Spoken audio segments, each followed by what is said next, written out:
স্বামীর কথা যতটা শুনবেন স্ত্রীর কথাটাও কি ততটা শুনবেন কিনা।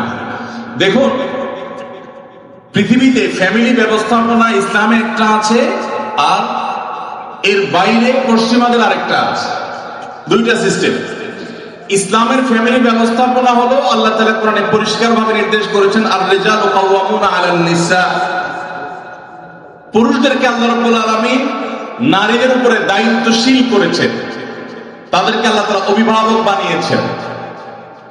এখন যদি কেউ নারী এবং পুরুষকে সমান সমান করতে চায়, তাহলে তার পরিণতি কি হতে পারে পশ্চিমের দিকে তাকালে বুঝতে পারবেন। ভাইরা আমার, একটা ছোট্ট মুদি দোকানও যদি আপনি চালাইতে হয়, একজন মালিক আর একজন শ্রমিক বা কর্মচারী থাকা লাগে কি লাগে না? দুইজনই মালিক, সমান সমান শেয়ার, দুজনই দোকানটা পরিচালনা করে।